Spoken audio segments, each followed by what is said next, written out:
ಮಲಿನ ತೊಳೆವ ಜ್ಯೋತಿ ಕವಿದ ಕತ್ತಲೆ ಕಳೆವ ಜ್ಯೋತಿ ಮನದ ಮಲಿನ ತೊಳೆವ ಜ್ಯೋತಿ ಹೃದಯ ಶುದ್ಧಗೊಳಿಪ ಜ್ಯೋತಿ ಹೃದಯ ಶುದ್ಧಗೊಳಿಪ ಜ್ಯೋತಿ ಭವದ ಭೀತಿ ಹರಿವ ಜ್ಯೋತಿ ಭವದ ಭೀತಿ ಹರಿವ ಜ್ಯೋತಿ. ಓಂ ಶಾಂತಿ.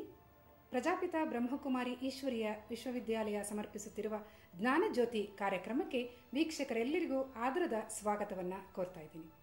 ನಮ್ಮ ಇಂದಿನ ಈ ಸಂಚಿಕೆಯ ಅತಿಥಿಯಾಗಿ ಬಂದಿದ್ದಾರೆ ನಮ್ಮೆಲ್ಲರ ನೆಚ್ಚಿನ ಹಿರಿಯ ಖ್ಯಾತ ಚಲನಚಿತ್ರ ನಟಿಯಾದ ಶ್ರೀಮತಿ ಮೈನಾವತಿಯವರು. ಅವರನ್ನ ನಾನು ಪ್ರೀತಿಪೂರ್ವಕವಾಗಿ ಈ ಕಾರ್ಯಕ್ರಮಕ್ಕೆ ಸ್ವಾಗತ ಮಾಡ್ಕೊಳ್ತಾ ಇದ್ದೀನಿ. ನಮಸ್ಕಾರ ಮೇನಕಾ. ನಮಸ್ಕಾರ. ಈಗ ನೀವು ಕಲಾವಿದರಾಗಿದ್ದೀರಿ. ಕಲಾವಿದರಿಗೆ ಆಧ್ಯಾತ್ಮಿಕತೆಯ ಅನುಭವದ ಒಂದು ಅವಶ್ಯಕತೆ ಇದೆ ಅಂತ ನಿಮಗೆ ಅನಿಸುತ್ತಾ? ಅದು ಇವತ್ತಿನ ಒಂದು ಪ್ರಪಂಚಕ್ಕೆ ಎಷ್ಟು ಸಮರ್ಪಕವಾಗಿ ಬೇಕು ಅಂತ ಹೇಳಿ ನಿಮ್ಮ ಒಂದು ಭಾವನೆ ಇದೆ? ಆಧ್ಯಾತ್ಮಿಕ ಅಂದರೆ ಕಲಾವಿದರಿಗೆ ಮಾತ್ರ ಅಲ್ಲ, ಪ್ರತಿಯೊಬ್ಬ ಹುಟ್ಟಿದ ಮನುಷ್ಯನಿಗೂ ಬೇಕು. ಯಾಕಂದರೆ ಪರಮಾತ್ಮ ಇಲ್ಲದೆ ನಾವಿಲ್ಲ. ನಮ್ಮನ್ನು ಸೃಷ್ಟಿಸಿದ ಪರಮಾತ್ಮ ಅಂದರೆ ಈಗ ತಂದೆ ತಾಯಿಗಳು ಅವರು ದೇವರ ಸಮಾನ ಅಂತೀವಿ ಅಲ್ವಾ? ಹಾಗಿರುವಾಗ ಈ ಪ್ರಪಂಚವನ್ನೇ ಸೃಷ್ಟಿ ಮಾಡಿದವನು ಪರಮಾತ್ಮ, ಅವನನ್ನು ನಾವು ನೆನೆಸದೇ ಇರೋಕ್ಕಾಗತ್ತಾ? ಹಾಗೆ ಮಕ್ಕಳಿಂದ ನಾವು ಅದನ್ನು ಅವ್ರಿಗೆ ಫೀಡ್ ಮಾಡ್ತಾ ಬರ್ತೀವಿ. ತಾಯಿ ಹಾಲು ಕುಡಿಸೋವಾಗಿಂದ ಕೃಷ್ಣ ಅಂತೀವಿ, ಅವನ ಮುದ್ದಾಗಿ ನಾವು ಪರಮಾತ್ಮ ಅಂತೀವಿ. ಯಾಕೆ? ಅವರಿಗೂ ಅದೇ ಒಂದು ಮೈಯಲ್ಲಿ ಬರಬೇಕು, ಆ ಭಕ್ತಿ ಬರಬೇಕು, ಆ ಪ್ರೀತಿ ಬರಬೇಕು. ಪರಮಾತ್ಮ ಅನ್ನೋದು ಒಳಗಡೆ ಇದ್ದರೆ ದಾನ, ಧರ್ಮ, ನ್ಯಾಯ, ನೀತಿ ಇವೆಲ್ಲ ನಾವು ಹಾಲು ಕುಡಿಸೋವಾಗಲೇ ಆ ಮಕ್ಕಳಿಗೆ ಕುಡಿಸ್ತಾ ಬಂದಿರೋದ್ರಿಂದಲೇ ನಮ್ಮ ಈ ಭಾರತದಲ್ಲಿ 99% ಅನ್ಬೋದು. ಈಗ ಸ್ವಲ್ಪ ವ್ಯತ್ಯಾಸ ಆಗಿದೆ. ಅದು ಯಾಕಂದರೆ ಪಾಶ್ಚಾತ್ಯ ದೇಶದ್ದು ಸ್ವಲ್ಪ ಕಾಪಿ ಮಾಡೋಕ್ಕೆ ಹೋಗಿ ಅದು ಸ್ವಲ್ಪ ಅತಿರೇಕವಾಗಿದೆ. ಆದ್ರೂ ಇಲ್ಲಿ ಅವರು ಬಿಟ್ಟು ಅಲ್ಲಿ ಅವರು ಇಲ್ಲಿ ಬರೋಕ್ಕೆ ಶುರು ಮಾಡಿದ್ದಾರೆ. ಯಾಕಂದರೆ ನಮ್ಮಲ್ಲಿರುವ ದೃಢತೆ, ಭಕ್ತಿ, ಧರ್ಮ, ನ್ಯಾಯ ಇವೆಲ್ಲ ಅವರನ್ನು ಎಚ್ಚರಿಸಿದೆ.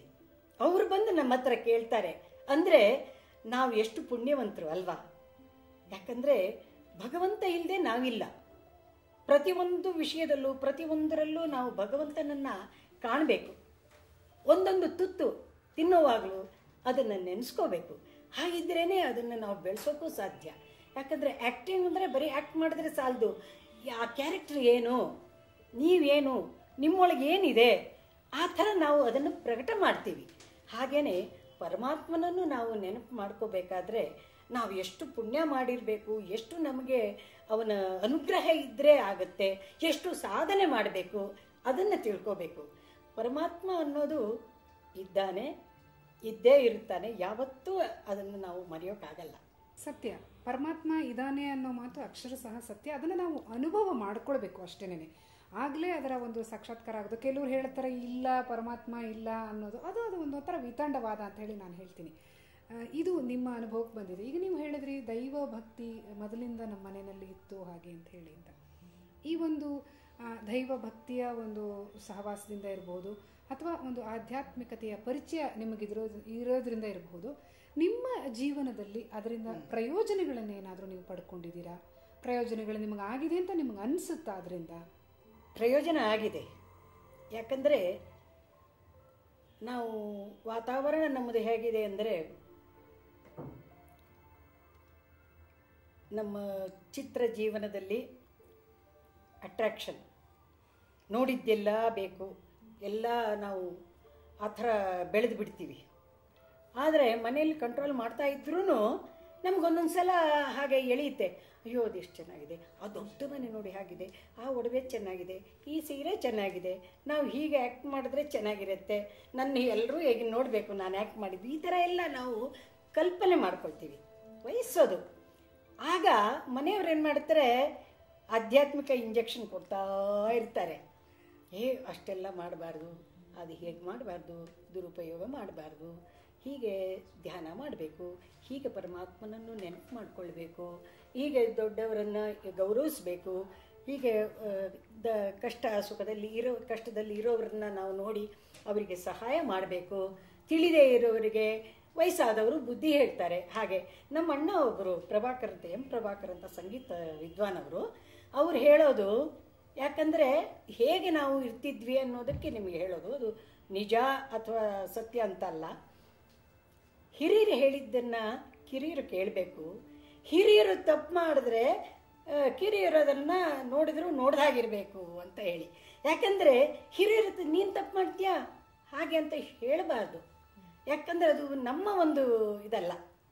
ಚಿಕ್ಕವರು ದೊಡ್ಡವರು ಹೇಳಿದ ಮಾತನ್ನು ಒಳ್ಳೆಯದನ್ನು ಕೇಳಬೇಕು. ದೊಡ್ಡವರು ಏನೋ ಒಂದು ತಪ್ಪು ಮಾಡಿದ್ರು ಅಥವಾ ಇವ್ರಿಗೆ ತಪ್ಪಾಗಿ ಕಾಣ್ತೋ ಆದರೂ ಕೇಳುವ ಅಧಿಕಾರವಿಲ್ಲ. ಆದರೆ ನಾವು ಪ್ರೀತಿಯಿಂದ ಅಪ್ಪ ಹೀಗೆ ಮಾಡ್ಬೋದಾ ಅಂತ ಕೇಳ್ಬೋದು, ಕೇಳೋದ್ರಲ್ಲಿ ತಪ್ಪಿಲ್ಲ. ಆದರೆ ನಮ್ಮಣ್ಣ ಆ ಥರ ಯಾವಾಗಲೂ ಹೇಳೋರು. ಅಂದರೆ ದೊಡ್ಡವರು ತಪ್ಪು ಮಾಡ್ತಾರೆ, ಸ್ವಲ್ಪ ಜನ ತಪ್ಪು ಅಂತ ಅಲ್ಲ, ಅದು ತಪ್ಪಾಗಿಬಿಡುತ್ತೆ. ಅದನ್ನು ತಿದ್ದುಕೊಂಡು ನಾವು ಒಳ್ಳೆಯ ರೀತಿಯಲ್ಲಿ ಧ್ಯಾನ ಯಾಕೆ ಮಾಡ್ತೀವಿ? ಮನಸ್ಸಿಗೆ ಸಮಾಧಾನ ಸಿಗುತ್ತೆ. ಪರಮಾತ್ಮನನ್ನು ಕೊಂಡು ನಾವೇನು ಇದು ಮಾಡೋದಲ್ಲ, ಪರಮಾತ್ಮ ನಮ್ಮಲ್ಲಿಗೆ ಬರ್ತಾನೆ ಅಂದರೆ ನಮ್ಮಿಂದ ಅವನು ಒಳ್ಳೆಯ ಕೆಲಸಗಳನ್ನು ಮಾಡಿಸ್ತಾನೆ ಅಲ್ವಾ. ನಾವು ಆ ಕಡೆ ಈ ಕಡೆ ಹೋಗದಂತೆ ನಮ್ಮ ಮನಸ್ಸನ್ನು ದೃಢವಾಗಿ ಇಟ್ಟುಕೊಂಡು ನಾವು ಧ್ಯಾನದಲ್ಲಿದ್ದರೆ ನಮಗೆ ಪರಮಾತ್ಮ ಏನು ನಾವು ಕೇಳ್ತೀವಿ, ಏನು ನಾವು ಮಾಡಬೇಕಂತ ಸಾಧನೆ ಮಾಡಬೇಕಂತಿದ್ದೀವಿ ಅದನ್ನು ಅವನು ನಮಗೆ ದಾರಿ ತೋರಿಸ್ತಾನೆ. ಈ ಪ್ರಜಾಪಿತ ಬ್ರಹ್ಮಕುಮಾರಿ ಈಶ್ವರೀಯ ವಿಶ್ವವಿದ್ಯಾಲಯದ ಸಂಪರ್ಕಕ್ಕೆ ನೀವು ಹೇಗೆ ಬಂದ್ರಿ, ಯಾವಾಗ ಬಂದ್ರಿ, ಅದನ್ನು ಒಂಚೂರು ತಿಳಿಸ್ಕೊಡ್ಲಿಕ್ಕಾಗತ್ತಾ? 7 ವರ್ಷದ ಹಿಂದೆ ಬ್ರಹ್ಮಕುಮಾರಿ ಕೇಂದ್ರದಿಂದ ಅಣ್ಣವರುಗಳು ಬಂದರು. ಯಾವುದೋ ಒಂದು ಫಂಕ್ಷನ್ ಇತ್ತು, ನನ್ನ ಕರೆದರು. ಆವಾಗ ನನ್ನ ಮಕ್ಕಳು ಅಲ್ಲಿ ಕರ್ಕೊಂಡು ಹೋದರು. ಎಲ್ಲರೂ ಮಾತಾಡ್ತಿದ್ರು, ಏನು ಯಾವ ವಿಷಯ ಇದು ಹಾಗೆ ಅಂತ ಎಲ್ಲ ಸ್ವಲ್ಪ ಕೇಳ್ತಾ ಇದ್ದೆ. ನನಗೇನು ಗೊತ್ತಿರಲಿಲ್ಲ ಆವಾಗ. ಆಮೇಲೆ ಆವತ್ತು ಮಹಿಳೆಯರ ದಿನಾಚರಣೆ, ಆವತ್ತು ನನಗೆ ಎಲ್ಲರೂ ಮಾತಾಡುವಾಗ ಕೇಳಿಸ್ಕೊಂಡ್ಬಿಟ್ಟು ನಾನೇನು ಮಾತಾಡಲಿ ಇದ್ರ ಬಗ್ಗೆ ಅಂತ ಯೋಚನೆ ಮಾಡಿ ಎದ್ದೆ. ನನಗೆ ಒಂದು 2-3 ಪಾಯಿಂಟು ಇದ್ದಕ್ಕಿದ್ದ ಹಾಗೆ ನೆನಪಾಯಿತು. ಯಾಕಂದರೆ ಮಕ್ಕಳ ವಿಷಯದಲ್ಲಿ ರಾಮಕೃಷ್ಣ ಪರಮಹಂಸರ ಪತ್ನಿಯಾದ ಶಾರದಾದೇವಿ ನದಿ ತೀರಕ್ಕೆ ಹೋಗ್ತಾರೆ. ಹೋದಾಗ ಅಲ್ಲಿ ನೀರು ತುಂಬ್ತಾ ಇದ್ದರೆ, ನೀನು ಮಕ್ಕಳಾಗಲಿಲ್ವಾ, ಅಯ್ಯೋ ಪಾಪ ಅಂತಾರೆ. ಆವಾಗ ಅವ್ರಿಗೆ ತುಂಬ ಬೇಜಾರಾಗುತ್ತೆ. ಬಂದು ಮನೇಲಿ ಕಣ್ಣು ಒರೆಸ್ಕೊಳ್ತಾರೆ. ಏನಮ್ಮ ಏನಾಯಿತು ನಿನಗೆ ಅಂತಂದರೆ ಪರಮಹಂಸರು ಹೇಳ್ತಾರೆ, ಅಯ್ಯೋ ಇಷ್ಟೇನಾ, ನಾವು ಮಕ್ಕಳ ಹತ್ರ ಎಷ್ಟು ಇರಬಹುದು, ಪ್ರಪಂಚ ತುಂಬ ನಮ್ಮ ಮಕ್ಕಳಿದ್ದಾವೆ ಅಲ್ವಾ, ನೀನು ಯಾಕೆ ಯೋಚನೆ ಮಾಡ್ತೀಯ ಅಳ್ತೀಯ ಅಂತ ಸಮಾಧಾನ ಮಾಡಿದ್ರು. ಅಂದರೆ ಅವರು ಹೆಣ್ಣನ್ನು ದೇವತೆಯಾಗಿ ತಾಯಿಯಾಗಿ ಕಾಳಿಯಾಗಿ ಪೂಜಿಸ್ತಿದ್ರು. ಎಷ್ಟೋ ಸಲ ಅವರು ಪೂಜೆ ಮಾಡ್ತಾ ಇದ್ದಾಗ ಶಾರದಾ ದೇವಿಯವರಿಗೇನೆ ಹೂವೆಲ್ಲ ಹಾಕಿ ನಮಸ್ಕಾರ ಮಾಡ್ತಾ ಇದ್ರು. ಅಂದರೆ ಎಂಥ ಹೆಣ್ಣು ಎಷ್ಟು ಪೂಜ್ಯಳು ಅನ್ನೋದು ಅದರಲ್ಲೇ ಗೊತ್ತಾಗುತ್ತೆ ಅಂತ ಒಂದು ವಿಷಯ. ಇನ್ನೊಂದು, ಈಗ ಎಲ್ಲರೂ ಕೆಲಸ ಮಾಡ್ತಾರೆ, ಕೆಲಸಕ್ಕೆ ಹೋಗ್ತಾರೆ, ಅದು ಬೇರೆ ವಿಷಯ. ಆದರೂ ಹೆಣ್ಣಿಗೆ ಯಾವತ್ತೂ ಸ್ಥಾನ ಇದೆ, ಮೊದಲನೇ ಸ್ಥಾನ ಕೊಟ್ಟಿದ್ದಾರೆ. ದೇವತೆಗಳಿಂದ ದೇವದೇವತೆಗಳು ಎಲ್ಲರೂ ಕೊಟ್ಟಿದ್ದಾರೆ. ಅದೇ ಥರ ಹೆಣ್ಣಿಗೆ ಹೇಗೆ ಅಂದರೆ, ಒಂದು ಗಂಡ ಹೋಗಿಬಿಟ್ರೆ ಏನು ಮಾಡಬೇಕು ಅವಳು? ಮೊದಲೆಲ್ಲ ದಿಕ್ಕು ತೋಚ್ತಿರ್ಲಿಲ್ಲ, ಸಹಗಮನ ರೀತಿಯೂ ಇತ್ತಲ್ವ. ಹಾಗಿದ್ದಾಗ ಹೆಣ್ಣಿಗೆ ಹೇಗೆ ಇದು ಅಂದರೆ, ಏನೂ ಇಲ್ಲ ಅಂದರೆ 1-2 ಪಾತ್ರೆ ಯಾರ ಮನೆಯಲ್ಲಾದರೂ ಉಜ್ಜಾದರೂ ತನ್ನ ಮಕ್ಕಳನ್ನು ಪೋಷಣೆ ಮಾಡ್ತಾಳೆ. ಅದರಲ್ಲೂ ಹೆಣ್ಣೆ ಮೇಲು ಅಂತ ಹೀಗೆ ಇನ್ನೊಂದೇನೋ ಒಂದು ವಿಷಯ ಹೀಗೆ ಹೇಳಿಬಿಟ್ಟು 2-3 ನಿಮಿಷದಲ್ಲಿ ನಮಸ್ಕಾರ ಓಂ ಶಾಂತಿ ಅಂತ ಬಂದುಬಿಟ್ಟೆ. ಬೇರೆ ಏನೂ ನನಗೆ ಮಾತಾಡೋಕ್ಕೆ ಗೊತ್ತಿರಲಿಲ್ಲ. ಒಂದು ಸಲ ಯಾವುದೋ ಚೆನ್ನೈನಲ್ಲಿ ಒಂದು ಸೀರಿಯಲ್ನಲ್ಲಿ ಆ್ಯಕ್ಟ್ ಮಾಡುವಾಗ ರಾಜಸುಲೋಚನ ಅಂತ ಅವರು ಏನೋ ಒಂದು ಇದು ಮಾಡುವಾಗ ಹೇಳಿದ್ರು, ಈ ಥರ ಒಂದು ಸಂಸ್ಥೆ ಇದೆ ಅಂತ ಹೇಳಿ. ಆವಾಗ ಹೌದಾ ಅಂತ ಅಷ್ಟು ಕೇಳೋದಷ್ಟೇ, ಹೋಗೋದಕ್ಕೊಂದು ಸಂದರ್ಭ ಬೇಕಲ್ಲ ನಮಗೆ. ಆಮೇಲೆ ಒಂದು ಸಲ ನಮ್ಮ ಅಕ್ಕನವ್ರನ್ನ ಬೆಂಗಳೂರಿನಲ್ಲಿ ಮೇನ್ ಸೆಂಟ್ರಲ್ಲಿ ಕರೆದು ಅವರಿಗೆ ಗೌರವ ಮಾಡಿದ್ರು. ಆವಾಗ ಅವ್ರು ಬಂದು ಹೇಳಿದ್ರು, ಹೀಗೆ ಹೀಗೆ ಎಷ್ಟು ಅವರು ಜ್ಞಾನ ಕಲ್ತಿದ್ದಾರೆ, ನಮ್ಗೆ ಆ ಥರ ಮನಸ್ಸಿಗೆ ಗೊತ್ತಾಗುತ್ತೆ, ಮಾತಾಡೋಕ್ಕೆ ಬರಲ್ಲ ಅನ್ನೋರು. ಅಷ್ಟು ಅವ್ರಿಗೂ ಅಷ್ಟು ಕಷ್ಟವಾಗಿದೆ ಅಂದರೆ ತಿಳ್ಕೊಳ್ಳೋದು.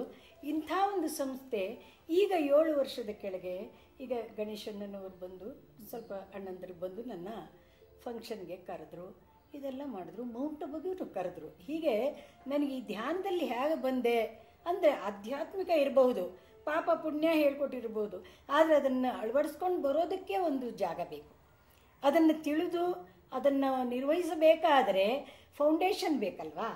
ಆ ಫೌಂಡೇಶನ್ನು ನನಗೆ ಇಲ್ಲಿ ಬಂದ ಮೇಲೆ ಗೊತ್ತಾಗಿದೆ. ನೀವು ಹೇಳಿದ್ರಿ ಈಗ ಕಳೆದ 7 ವರ್ಷಗಳ ಹಿಂದೆ ನಾನು ಈ ಬ್ರಹ್ಮಕುಮಾರಿ ಈಶ್ವರೀಯ ವಿಶ್ವವಿದ್ಯಾಲಯ ಸಂಪರ್ಕಕ್ಕೆ ಬಂದೆ ಅಂತ ಹೇಳಿ. ಆ ನಂತರ ನಮ್ಮದು ಇದು ಮೌಂಟ್ ಆಬೂನಲ್ಲಿ ಒಂದು ಭೂಮಿಯ ಮೇಲಿನ ಸ್ವರ್ಗ ಅಂತ ಕರೀತಾರೆ, ಅಂಥ ಒಂದು ಸ್ಥಳ ಅದು. ಅಲ್ಲಿಗೆ ನೀವು ಎಷ್ಟು ಸಲ ಹೋಗಿ ಬಂದಿದ್ದೀರಿ, ಅಥವಾ ಅಲ್ಲಿ ಹೋದಾಗ ನಿಮ್ಮ ಅನುಭವಗಳು ಏನಿತ್ತು, ಅದನ್ನೊಂಚೂರು ನಮ್ಮ ಜೊತೆಗೆಲ್ಲ ಹಂಚ್ಕೊಳ್ಳಿಕ್ಕೆ ಸಾಧ್ಯನಾ? ಅದು ಸ್ವರ್ಗ. ನಾನು ಇಲ್ಲಿ ಬಂದಾಗ, ಸೆಂಟ್ರಿಗೆ ಬಂದಾಗ ಫಂಕ್ಷನ್ಗಳಿಗೆ ಕರಿತಿದ್ರಲ್ಲ, ಬರ್ತಿದ್ದೆ. ಅದೆಲ್ಲ ಮಾತಾಡೋ ರೀತಿ ಅವೆಲ್ಲ ನನಗೆ ತುಂಬ ಇಷ್ಟ ಆಗ್ತಿತ್ತು. ಆವಾಗ ಒಬ್ಬರು ಅಣ್ಣವರು ಹೇಳಿದ್ರು ನನಗೆ, ನೀವು ಮೌಂಟ್ ಆಬೂಗೆ ಬನ್ನಿ, ನಿಮ್ಗೆ ಗೊತ್ತಾಗುತ್ತೆ, ಅದು ಸ್ವರ್ಗ ಅಂದರು. ಹೌದಾ ಅಂತ ಹೇಳಿ ಆಮೇಲೆ ನನ್ನ 1-2 ಸಲ ಕರೆದಾಗ ಹೋಗ್ಲಿಕ್ಕೆ ಆಗಿರಲಿಲ್ಲ ಫಸ್ಟ್ ಟೈಮು.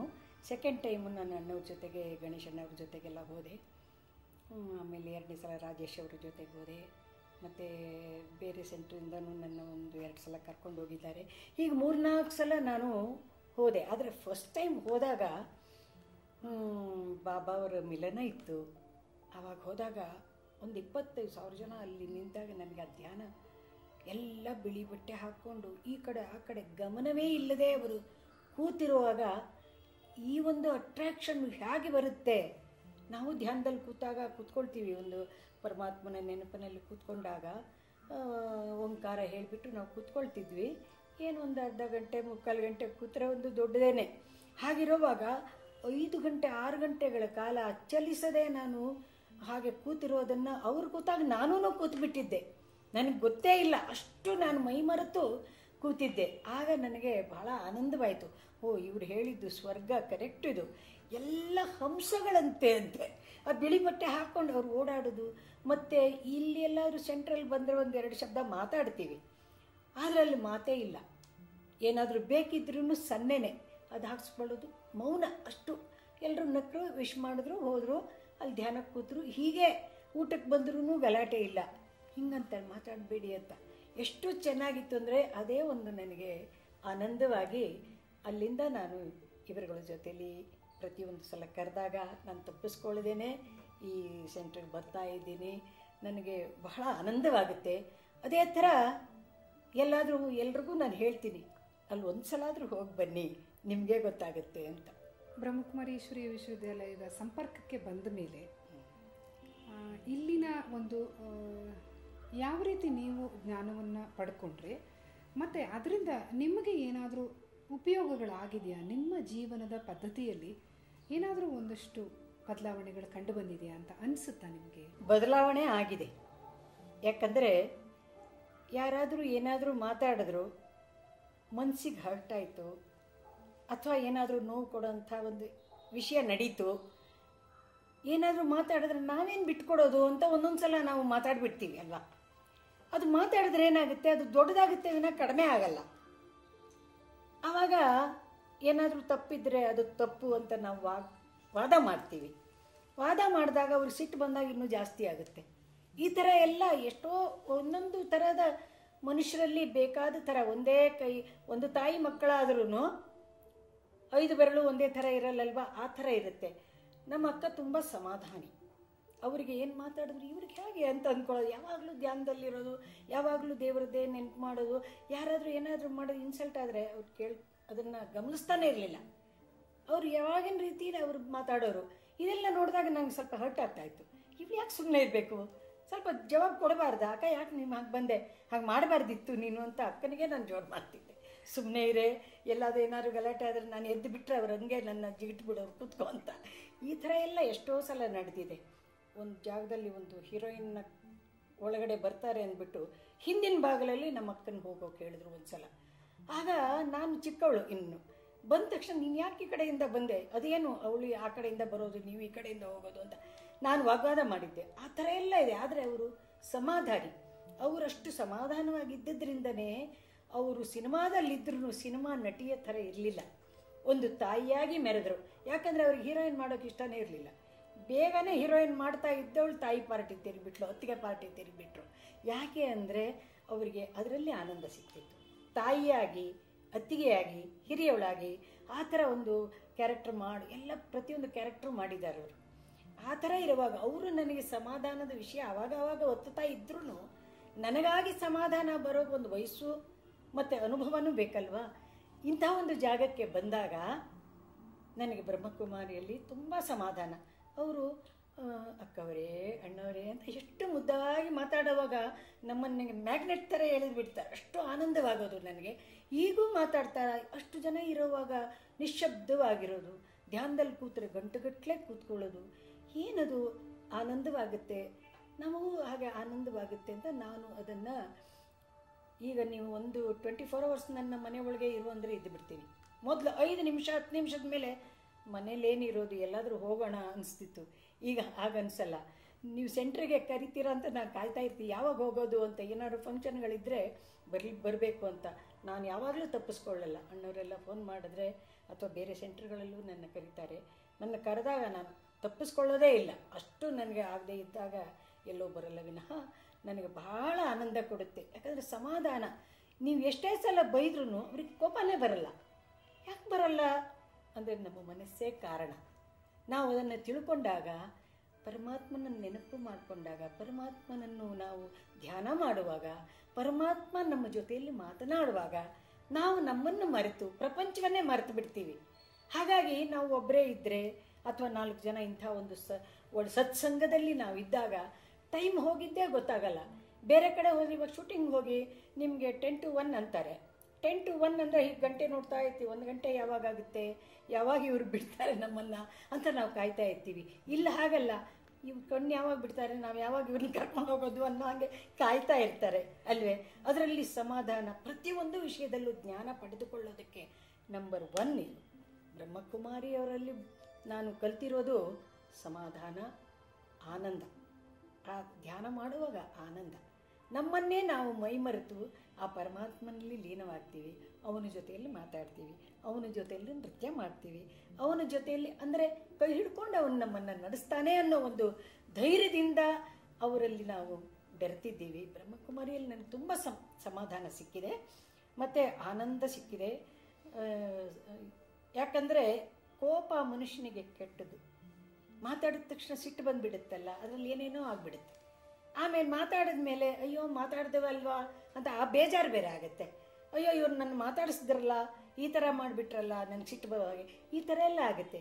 ಈ ವಿಕಾರಗಳಿಗೆಲ್ಲ ನಿರ್ವಿಕಾರವಾದ ಪರಮಾತ್ಮನ ಒಂದು ಧ್ಯಾನ, ಪರಮಾತ್ಮನ ಚಿಂತನೆ ಇಡೀ ದಿನ ಅದರಲ್ಲಿದ್ದು, ಅಣ್ಣ ತಮ್ಮಂದ್ರ ಹಾಗೆ, ಮಕ್ಕಳ ಹಾಗೆ ಎಲ್ಲರನ್ನೂ ನಾವು ನೋಡಿ ಅವ್ರ ಜೊತೆಯಲ್ಲಿ ಬೆರೆತು ಪರಮಾತ್ಮನ ಲೀಲೆಗಳನ್ನು ಮಾತಾಡ್ತಾ ನಾವು ಆ ಬಾಬಾವರ ದರ್ಶನ ಮಾಡುವಾಗ, ಬಾಬಾವರ ನೆನಪು ಮಾಡುವಾಗ ಆ ಆನಂದವೇ ಬೇರೆ.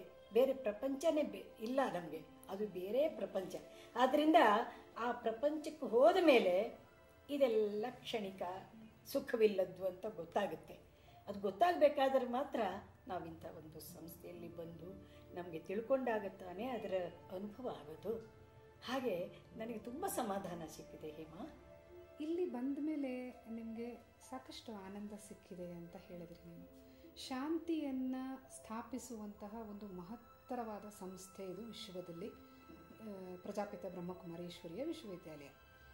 ಇಲ್ಲಿ ಹೇಳ್ತಾ ಇರುವಂಥ ಜ್ಞಾನದ ಅರಿವು ನಿಮಗಾಯ್ತಾ? ಯಾವ ಥರ ಜ್ಞಾನವನ್ನು ನೀವು ಇಲ್ಲಿ ತಿಳ್ಕೊಂಡ್ರಿ? ನಾನು ಇಲ್ಲಿಗೆ ಬಂದ ಮೇಲೆ 7 ದಿನದ ಕೋರ್ಸ್ ಅದು, ಅದನ್ನು ನನಗೆ ಅನುಭವ ಮಾಡಿಸಿದರು. ನಾನು ಆತ್ಮ, ನಾನು ಈ ದೇಹವಲ್ಲ, ಇದು ನಶ್ವರ. ಆತ್ಮ ನಿರಂತರ. ಆತ್ಮದ ಅನುಭವ ಆದ ಮೇಲೆ ನನಗೆ ತುಂಬ ಸಮಾಧಾನ ಸಿಕ್ಕಿತು. ಆತ್ಮದ ಅನುಭವ ಆದ ಮೇಲೆ ನನಗೆ ಮನಸ್ಸು ಹಗೂರವಾಗಿದೆ. ಯಾಕಂದರೆ ಆನಂದವಾಗಿದೆ. ಇದು ನಶ್ವರ ದೇಹ ಅಂತ ಗೊತ್ತಾದ ಮೇಲೆ ಸಂಸಾರವೆಲ್ಲ ಇವೆಲ್ಲ ಪರಮಾತ್ಮನ ಆಟ. ಇದೆಲ್ಲ ಎಷ್ಟು ಅನುಭವಿಸಿದ್ರು ಅಷ್ಟೇ. ಆದರೆ ಆ ಪರಮಾತ್ಮನನ್ನು ತಿಳಿದುಕೊಂಡ ಮೇಲೆ ನನ್ನ ಮನಸ್ಸು ನಿರಾಳವಾಗಿ ಆನಂದವಾಗಿ ಪರಮಾತ್ಮನಲ್ಲೇ ಲೀನವಾಗಿದೆ. ಆದ್ದರಿಂದ ನಾನು ಇಷ್ಟು ಸಮಾಧಾನವಾಗಿ ಸಂತೋಷವಾಗಿ ಇರೋದಕ್ಕೆ ಕಾರಣ. ಮೇನಕ, ಅಂದರೆ ನೀವಿಲ್ಲಿ ಈಗ ಜ್ಞಾನ ಪಡ್ಕೊಂಡ ಮೇಲೆ ಎಷ್ಟು ಹಗುರವಾಗಿದ್ದೀನಿ ನಾನು ಅಂಥೇಳಿ, ಅಂದರೆ ಈ ಸಂಸಾರದ ಬಂಧನಗಳಿಂದ ಒಂಥರ ಮುಕ್ತಿ ಸಿಕ್ಕಿದ ಥರ ನಮಗೆ ಸಂತೋಷ, ಸಮಾಧಾನ, ಶಾಂತಿ ಅಷ್ಟು ಸಿಗುತ್ತೆ ಅಂಥೇಳಿ ನಾವು ಅಂದ್ಕೊಳ್ತೀವಿ. ಈ ಥರದ ಒಂದು ಅನುಭವ ಇವತ್ತಿನ ಈ ನಿಮ್ಮ ಕ್ಷೇತ್ರದಲ್ಲೇ ತಗೊಳ್ಳಿ, ಈ ಕಲಾವಿದರ ಕ್ಷೇತ್ರದಲ್ಲಿ ಅದು ಬೇಕು ಅಂತ ಅನಿಸುತ್ತಾ? ಎಷ್ಟರ ಮಟ್ಟಿಗೆ ಅದರ ಅವಶ್ಯಕತೆ ಇದೆ ಅಂತ ನಿಮ್ಗೆ ಅನಿಸುತ್ತೆ? ನೀವು ತಿಳ್ಕೊಳ್ತೀರಿ ಜ್ಞಾನವನ್ನು ಈ ಜ್ಞಾನವನ್ನು ಕೊಡೋದ್ರಲ್ಲಿ ಅಥವಾ ಅವರು ಅದನ್ನು ಪಡ್ಕೊಳ್ಳೋದ್ರಲ್ಲಿ ಅವರಿಗೆ ಅದು ಉಪಯೋಗ ಆಗುತ್ತೆ ಅಂತ ಅನಿಸುತ್ತಾ ನಿಮಗೆ? ಹೇಗೆ, ಯಾವ ಥರ ಅಂತ ನೀವು ಅದನ್ನ ಹೇಳ್ತೀರಿ? ಸಮಾಜದಲ್ಲಿ ಜನತೆಗೆ ಹೇಳುವರೇ ಆ್ಯಕ್ಟ್ ಮಾಡೋರು. ಯಾಕಂದರೆ ಆ್ಯಕ್ಟ್ ಮಾಡೋರಿಗೆ ಅಟ್ರ್ಯಾಕ್ಟ್ ಮಾಡೋ ಒಂದು ಚಾತುರ್ಯ ಇದೆ ಅಲ್ವಾ? ಹಾಗೆ ನಾವು ಆ್ಯಕ್ಟ್ ಮಾಡೋದು ಯಾಕೆ? ನಾನು ಮೈನಾವತಿ ಅಂತ ಮರೆತುಬಿಟ್ಟು ನಾನು ರಾಣಿಯಾಗಿ ಆ್ಯಕ್ಟ್ ಮಾಡ್ತೀನಿ, ನಾನು ಭಿಕ್ಷುಕಿಯಾಗಿ ಆ್ಯಕ್ಟ್ ಮಾಡ್ತೀನಿ, ನಾನು ಒಂದು ತಾಯಿಯಾಗಿ ಆ್ಯಕ್ಟ್ ಮಾಡ್ತೀನಿ, ನಾನು ಒಂದು ಅಕ್ಕಳಾಗಿ ಆ್ಯಕ್ಟ್ ಮಾಡ್ತೀನಿ. ಆವಾಗ ಜನ ಹೇಗೆ ನಮ್ಮನ್ನು ಒಂದು ಅಪ್ರಿಷಿಯೇಟ್ ಮಾಡ್ತಾರೆ? ಯಾಕಂದರೆ ಅವ್ರ ಸಂಸಾರದಲ್ಲಿ ಅಷ್ಟು ಕಷ್ಟ ಇರುತ್ತೆ, ಅಷ್ಟು ಆನಂದ ಇರುತ್ತೆ, ಅಷ್ಟು ದುಃಖ ಇರುತ್ತೆ ಅಲ್ವಾ? ಆ ಥರ ಇದ್ದಾಗ ಅವರು ಹೇಗೆ ಅನುಭವಿಸ್ತಾರೆ? ಅದನ್ನೇ ನಾವು ಒಳ್ಳೆಯ ರೀತಿ ಈ ಜ್ಞಾನವನ್ನು ಕೊಡುವಾಗಲೂ ಅವರು ನಮ್ಮನ್ನು ಅಷ್ಟೇ ಸಂತೋಷದಿಂದ ಅದನ್ನು ಸ್ವೀಕಾರ ಮಾಡ್ತಾರೆ. ಆ ಒಂದು ಚಾತುರ್ಯನೂ ಈ ನಟರಾದವರಿಗೆ ಇದ್ದೇ ಇದೆ. ಯಾಕಂದರೆ ಗ್ರಹಿಸುವ ಶಕ್ತಿ ನಟನಿಗೆ ತುಂಬ. ನೀವೇನು ತಿಳ್ಕೊಂಡಿದ್ದೀರಾ ಮನಸ್ಸಿನಲ್ಲಿ ಅದನ್ನು ನೀವು ಹೇಳೋವಾಗ ನಾನು ಗ್ರಹಿಸಿ ನಾನು ಅದನ್ನು ಪಾತ್ರ ಮಾಡ್ತೇನಲ್ವಾ? ಆ ಒಂದು ಚಾತುರ್ಯ ಇದ್ದದ್ದಕ್ಕೆ ಇಂಥ ಒಂದು ಸಮಾಜದಲ್ಲಿ ಪರಮಾತ್ಮನ ಒಂದು ಪ್ರಚಾರ ಮಾಡಬೇಕಾದರೆ ಆರ್ಟಿಸ್ಟ್ಗಳು ಕಲಿತು ಎಲ್ಲರಿಗೂ ಹೇಳುವಂತಹ ಒಂದು ಜ್ಞಾನವನ್ನು ಕೊಡುವಂತಹ ಮಕ್ಕಳಾಗ್ತಾರೆ, ಪರಮಾತ್ಮನ ಮಕ್ಕಳಾಗ್ತಾರೆ ಅನ್ನೋದರಲ್ಲಿ ಸಂಶಯವೇ ಇಲ್ಲ. ಆದ್ದರಿಂದ ಈ ಕಲಾವಿದರುಗಳಿಗೆ ಗೊತ್ತಿಲ್ಲದೆ ಇದ್ದರೆ ಅವರೇನು ಅಂತ ತಿಳ್ಕೊಳ್ಬಹುದು, ಬಂದು ಗೊತ್ತಾದರೆ ಅದರ ಅನುಭವವೇ ಬೇರೆ ಅಂತ ಪ್ರತಿಯೊಬ್ಬ ಮನುಷ್ಯನೂ ಅದು ತಿಳ್ಕೋಬೇಕು. ತಿಳ್ಕೊಳ್ಳದೇನೆ ಮಾತಾಡಬಾರ್ದು. ಬಂದು ಅನುಭವಿಸಿದಾಗ ಆ ಆನಂದವೇ ಬೇರೆ. ಖಂಡಿತ ಅವರು ಪರಿವರ್ತನೆ ಆಗೇ ಆಗ್ತಾರೆ. ಈ ಬ್ರಹ್ಮಕುಮಾರಿ ಸಮಾಜದಲ್ಲಿ ಎಲ್ಲೂ ಸಿಗದಂತಹ ಒಂದು ಆನಂದ, ಸಮಾಧಾನ, ಪ್ರತಿಯೊಂದು ವಿಷಯದಲ್ಲೂ ಆಸೆ, ದುರಾಸೆಗಳು ಮನುಷ್ಯನಿಗೆ ಬಹಳ ಕೆಟ್ಟದ್ದು. ಎಷ್ಟು ಕೊಟ್ಟರು ಮತ್ತಷ್ಟು ಬೇಕು ಅನ್ನೋ ಆಸೆ ಇರುತ್ತೆ. ಆ ಥರ ಇಲ್ಲ. ಜನಗಳಿಗಾಗಿ, ಪ್ರಜೆಗಳಿಗಾಗಿ, ಅಣ್ಣ ತಮ್ಮಂದಿರಿಗೆ, ಅಕ್ಕ ತಂಗಿರೋ ಅಂದುಬಿಟ್ಟು ತಮ್ಮದೇ ಒಂದು ವಸುಧ ಕುಟುಂಬ ಅಂತ ಹೇಳ್ತಾರೆ. ಆ ಥರ ಹೇಳಿ ಅವರೆಲ್ಲ ಒಂದಾಗಿ ನಮ್ಮ ಜೀವನದಲ್ಲಿ ಬಂದಾಗ ನಮ್ಗೆ ಆನಂದವೇ ಆನಂದ, ಆನಂದವೇ ಆನಂದ, ಬ್ರಹ್ಮಾನಂದ ಅಲ್ವಾ? ಆ ಥರ ನನಗೆ ಸಮಾಧಾನ ಸಿಕ್ಕಿದ ಹಾಗೆ ತುಂಬ ಜನಕ್ಕೆ ಸಿಕ್ಕಿದೆ. ಯಾಕಂದರೆ ಇದರಲ್ಲಿ ಬಂದವರು ನನಗೆ ಅನುಭವ ಹೇಳಿದ್ದಾರೆ, ನಾನು ಸ್ವತಃ ಅನುಭವಿಸಿದ್ದೇನೆ. ನನಗೆ ತುಂಬ ಸಂತೋಷ ಆಗುತ್ತೆ, ಖುಷಿಯಾಗುತ್ತೆ. ಹೇಮವರೇ, ನೀವು ಇದನ್ನೆಲ್ಲ ಕೇಳಿದ್ದು ನನಗೆ ಆನಂದವೋ ಆನಂದ. ಯಾಕಂದರೆ ಒಬ್ಬರು ಕೇಳಿದ್ರೆ ತಾನೇ ಒಬ್ರು ಹೇಳೋಕ್ಕೆ ಸಾಧ್ಯ, ಒಬ್ಬರು ಹೇಳಿದ್ರೆ ತಾನೇ ಇನ್ನೊಬ್ರು ಕೇಳೋಕ್ಕೆ ಸಾಧ್ಯ. ಆದ್ದರಿಂದ ಎಲ್ಲೇ ಹೋಗಲಿ, ಯಾವ ಒಂದು ವಿಶೇಷತೆ ಇದೆ, ಯಾವುದು ಒಂದು ಒಳ್ಳೆಯದಿದೆ, ಯಾವುದು ನಮಗೆ ಅದರಲ್ಲಿ ಆನಂದ ಸಿಗುತ್ತೆ, ಅದನ್ನು ನಾವು ಕಲೀಲೇಬೇಕು. ಕಲಿತರೂ ಇನ್ನೂ ಕಲಿಯೋಷ್ಟು ಇರುತ್ತೆ, ಇನ್ನೂ ಕಲಿಯೋಷ್ಟು ಇರುತ್ತೆ. ಅವ್ವಯ್ಯಾರಂತ ತಮಿಳಿನಲ್ಲಿ ಒಂದು ಆಕೆ ವಯಸ್ಸಾದವಳು, ವಯಸ್ಸು ಹೇಗಾಯ್ತು ಅವಳಿಗೆ ಅಂದರೆ, ಅವಳು ಪರಮಾತ್ಮನ ಹತ್ರ ಹೋಗಿ ಬೇಡ್ಕೊಳ್ತಾಳೆ, ನನಗೆ ಈ ವಯಸ್ಸು ಬೇಡ, ನನಗೆ ಮುದುಕಿ ಮಾಡಿಬಿಡಪ್ಪ, ನನಗೆ ಮದುವೆ ಮಾಡೋಕ್ಕೆ ನಮ್ಮಪ್ಪ ನೋಡ್ತಾ ಇದ್ದಾರೆ ಅಂತ ಹೇಳಿ ರಾಜನ ಮಗಳವಳು. ಇದ್ದಕ್ಕಿದ್ದ ಹಾಗೆ ಅವಳು ಮುದುಕಿ ಆಗಿಬಿಡ್ತಾಳೆ. ಮುದುಕಿ ಆಗಿ ಅವಳು ದೇವರ ಮುರುಗನ ಪ್ರಚಾರ ಮಾಡ್ತಾಳೆ. ಊರು ಹೋಗಿ ಎಲ್ಲರಿಗೂ ಅವಳು ಅದನ್ನು ಪರಿವರ್ತನೆ ಮಾಡ್ತಾಳೆ. ಹಾಗೆ ಆ ಕಾಲದಲ್ಲಿ ಎಷ್ಟು ಭಕ್ತಿಯಾಗಿ ಮಾಡ್ತಿದ್ರು, ಈಗ ಅದರ ಸಾವಿರಾರು ಪಾಲು ಅನ್ಬೋದು. ಇವರು ಸರಳವಾಗಿ ನಿಮಗೆ ತೊಂದರೆ ಇಲ್ಲದೆ, ಕಷ್ಟಪಡದೇನೆ ಮನಸ್ಸಿನ ನಿಗ್ರಹ ಮಾಡಿ ಅದನ್ನು ಒಂದು ಜಾಗದಲ್ಲಿ ಆತ್ಮ ಒಂದು ಮಾಡಬೇಕಂದ್ರೆ ಅದಕ್ಕೆ ಬಹಳ ಕಷ್ಟ ಆಗುತ್ತೆ. ಸಾಧಾರಣದವರಿಗೆ ಆಗೋದಲ್ಲ. ಕಲಿತಾ ಕಲಿತಾ ಕಲಿತಾ ಅದು ದೃಢವಾಗುತ್ತೆ. ಇದರಲ್ಲಿ ಏನಿದೆ ಅನ್ನೋದು ಕಲಿಯೋದಕ್ಕೆ ಸಾಧ್ಯವಾಗುತ್ತೆ. ಆನಂದ, ನಾನು ತುಂಬ ಆನಂದ ಪಟ್ಟಿದ್ದೀನಿ. ಅದೇ ಥರ ಕಲಿತವ್ರೂ ಆನಂದ ಪಟ್ಟಿದ್ದಾರೆ. ನಂಗೆ ತುಂಬ ಖುಷಿಯಾಗುತ್ತೆ ಇಲ್ಲಿ ಬರೋದಕ್ಕೆ. ಮೇನಕ, ನೀವು ಹೇಳಿದ್ರಿ ಈ ಸಂಸ್ಥೆಯ ಸಂಪರ್ಕಕ್ಕೆ ಬಂದ ಮೇಲೆ ನಿಮಗೆ ಆನಂದ, ನೆಮ್ಮದಿ, ಸಮಾಧಾನ, ಶಾಂತಿ ಎಲ್ಲ ಸಿಕ್ಕಿದೆ ಅಂತ ಹೇಳಿ.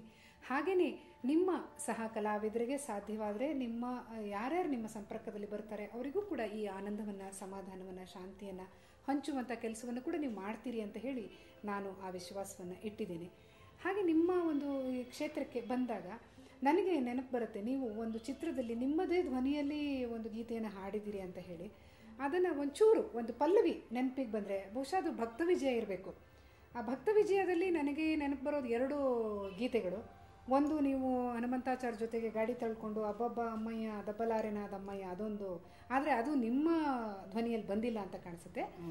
ಇನ್ನೊಂದು ಗೀತೆ ರಂಗವಲ್ಲಿ ಇರಬೇಕು, ಅದರ ಪಲ್ಲವಿಯನ್ನು ಒಂಚೂರು ಹೇಳಲಿಕ್ಕಾಗತ್ತಾ? ರಂಗವಲ್ಲಿಯಲ್ಲಿ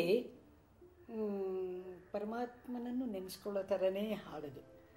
ರಂಗವಲಿ ರಂಗವಲಿ ಅಂತ ಹೇಳುವಾಗ ರಂಗವಲಿ ರಂಗವಲಿ ರಂಗಾವಲಿ ಪಾಂಡುರಂಗವಲಿ ರಂಗವಲಿ ರಂಗಾವಲಿ ಪಾಂಡುರಂಗವಲಿ ರಂಗವಲಿ ರಂಗವಲಿ ರಂಗಾವಲಿ ಪಾಂಡುರಂಗವಲಿ ರಂಗವಲಿ ರಂಗಾವಲಿ ಪಾಂಡುರಂಗವಲಿ.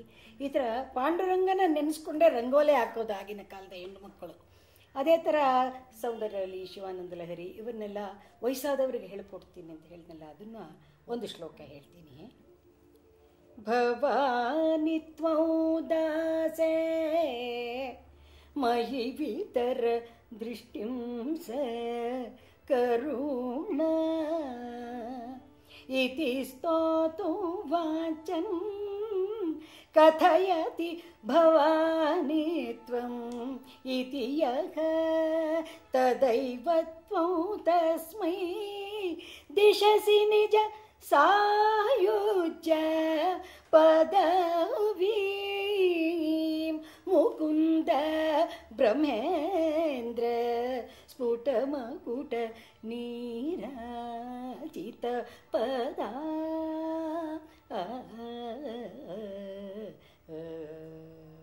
ಭವಾನಿ, ಸಾಹಿತ್ಯ ಪದವಿಯನ್ನು ನನಗೆ ಕೊಡಮ್ಮ ಅಂತ ಕೇಳೋದ್ರಲ್ಲೇ ಕೊಟ್ಟು ಬಿಡ್ತಾಳೆ ಅನ್ನೋ ಒಂದು ಭಾವನೆ.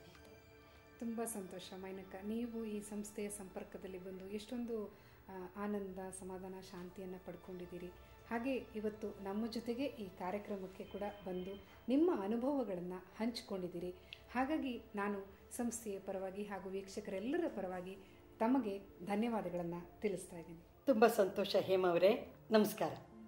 ಓಂ ಶಾಂತಿ. ನಮ್ಮ ಇಂದಿನ ಸಂಚಿಕೆಯಲ್ಲಿ ಖ್ಯಾತ ಚಲನಚಿತ್ರ ನಟಿ ಮೈನಾವತಿಯವರ ಅನುಭವಗಳನ್ನು ಕೇಳಿದ್ದೀವಿ. ಮತ್ತೆ ಮುಂದಿನ ಸಂಚಿಕೆಯಲ್ಲಿ ಮತ್ತೊಬ್ಬ ಕಲಾವಿದರ ಪರಿಚಯವನ್ನು ಹಾಗೂ ಅವರ ಅನುಭವವನ್ನು ನಾವು ತಿಳಿದುಕೊಳ್ಳೋಣ ಅಲ್ವಾ? ಅಲ್ಲಿಯವರೆಗೂ ನಮಸ್ಕಾರ. ಓಂ ಶಾಂತಿ.